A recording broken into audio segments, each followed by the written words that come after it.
What starts here changes the world.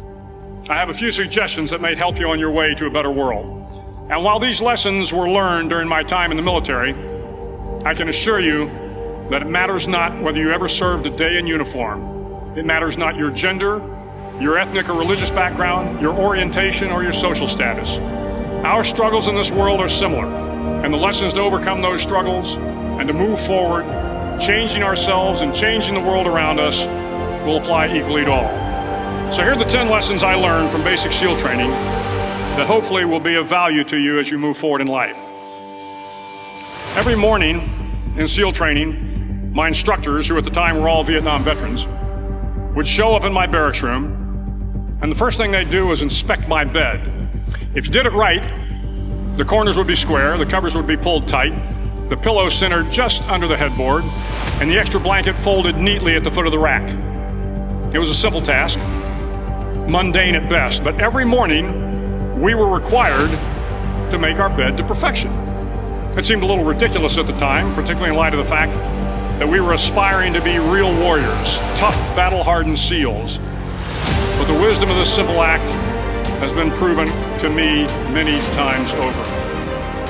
If you make your bed every morning, you will have accomplished the first task of the day. It will give you a small sense of pride, and it will encourage you to do another task, and another, and another. And by the end of the day, that one task completed will have turned into many tasks completed. Making your bed will also reinforce the fact that the little things in life matter. If you can't do the little things right, you'll never be able to do the big things right. And if by chance you have a miserable day, you will come home to a bed that is made, that you made. And a made bed gives you encouragement that tomorrow will be better. So if you want to change the world, start off by making your bed. During SEAL training, the students are all broken down into boat crews.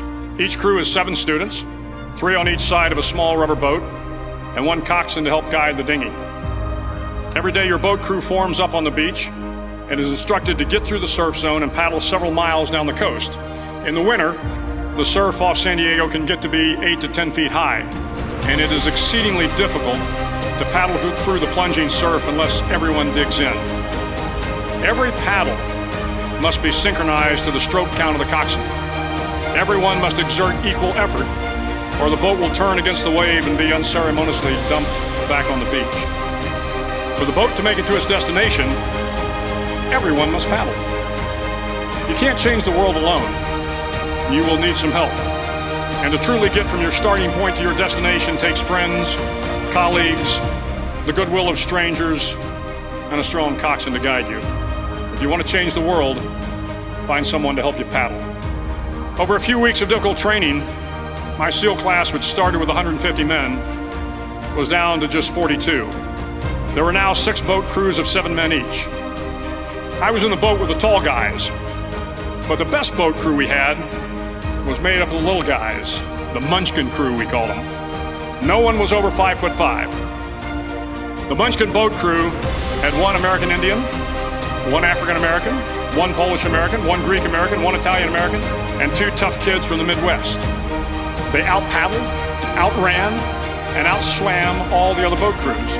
The big men in the other boat crews would always make good-natured fun of the tiny little flippers the Munchkins put on their tiny little feet prior to every swim. But somehow these little guys, from every corner of the nation and the world, always had the last laugh, swimming faster than everyone and reaching the shore long before the rest of us. SEAL training was a great equalizer. Nothing mattered but your will to succeed, not your color, not your ethnic background, not your education, not your social status. If you want to change the world, measure a person by the size of their heart, not by the size of their flippers. Several times a week, the instructors would line up the class and do a uniform inspection. It was exceptionally thorough. Your hat had to be perfectly starched, your uniform immaculately pressed, your belt buckle shiny and void of any smudges. But it seemed that no matter how much effort you put into starching your hat or pressing your uniform or polishing your belt buckle, it just wasn't good enough. The instructors would find something wrong. For failing uniform inspection, the student had to run, fully clothed, into the surf zone, then wet from head to toe, roll around on the beach until every part of your body was covered with sand. The effect was known as sugar cookie. You stayed in the uniform the rest of the day, cold, wet, and sandy. There were many a student who just couldn't accept the fact that all their efforts were in vain, that no matter how hard they tried to get the uniform right, it went unappreciated. Those students didn't make it through training. Those students didn't understand the purpose of the drill. You were never going to succeed. You were never going to have a perfect uniform. The instructors weren't going to allow it. Sometimes, no matter how well you prepare or how well you perform, you still end up as a sugar cookie. It's just the way life is sometimes. If you want to change the world, get over being a sugar cookie and keep moving forward. Every day during training, you were challenged with multiple physical events: long runs, long swims, obstacle courses, hours of calisthenics, something designed to test your mettle. Every event had standards, times you had to meet. If you failed to meet those times, those standards, your name was posted on a list, and at the end of the day, those on the list were invited to a circus. A circus was 2 hours of additional calisthenics, designed to wear you down, to break your spirit, to force you to quit. No one wanted a circus. A circus meant that for that day, you didn't measure up. A circus meant more fatigue, and more fatigue meant that the following day would be more difficult, and more circuses were likely. But at some time during SEAL training, everyone made the circus list. But an interesting thing happened to those who were constantly on the list. Over time, those students who did 2 hours of extra calisthenics got stronger and stronger. The pain of the circuses built inner strength and physical resiliency. Life is filled with circuses. You will fail. You will likely fail often. It will be painful. It will be discouraging. At times, it will test you to your very core. But if you want to change the world, don't be afraid of the circuses. At least twice a week, the trainees were required to run the obstacle course.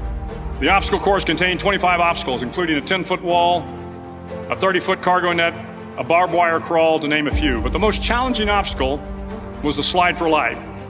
It had a 3-level, 30-foot tower at one end and a 1-level tower at the other. In between was a 200-foot long rope. You had to climb the 3-tiered tower, and once at the top, you grabbed the rope, swung underneath the rope, and pulled yourself hand over hand until you got to the other end. The record for the obstacle course had stood for years when my class began in 1977. The record seemed unbeatable, until one day a student decided to go down the slide for life head first. Instead of swinging his body underneath the rope and inching his way down, he bravely mounted the top of the rope and thrust himself forward. It was a dangerous move, seemingly foolish and fraught with risk. Failure could mean injury and being dropped from the course. Without hesitation, the student slid down the rope perilously fast. Instead of several minutes, it only took him half that time. And by the end of the course, he had broken the record. If you want to change the world, sometimes you have to slide down the obstacles head first. During the land warfare phase of training, the students are flown out to San Clemente Island, which lies off the coast of San Diego. The waters off San Clemente are a breeding ground for the great white sharks. To pass SEAL training, there are a series of long swims that must be completed. One is the night swim. Before the swim, the instructors joyfully brief the students on all the species of sharks that inhabit the waters off San Clemente. They assure you, however, that no student has ever been eaten by a shark, at least not that they can remember. But you are also taught that if a shark begins to circle your position, stand your ground. Do not swim away. Do not act afraid. And if the shark, hungry for a midnight snack, darts towards you, then summons up all your strength and punch him in the snout, and he will turn and swim away. There are a lot of sharks in the world. If you hope to complete the swim, you will have to deal with them. So if you want to change the world, don't back down from the sharks. As Navy SEALs, one of our jobs is to conduct underwater attacks against enemy shipping. We practice this technique extensively during training. The ship attack mission is where a pair of SEAL divers is dropped off outside an enemy harbor and then swims well over 2 miles underwater, using nothing but a depth gauge and a compass to get to the target. During the entire swim, even well below the surface, there is some light that comes through. It is comforting to know that there is open water above you. But as you approach the ship, which is tied to a pier, the light begins to fade. The steel structure of the ship blocks the moonlight. It blocks the surrounding street lamps. It blocks all ambient light. To be successful in your mission, you have to swim under the ship and find the keel, the center line, and the deepest part of the ship. This is your objective. But the keel is also the darkest part of the ship, where you cannot see your hand in front of your face, where the noise from the ship's machinery is deafening, and where it gets to be easily disoriented, and you can fail.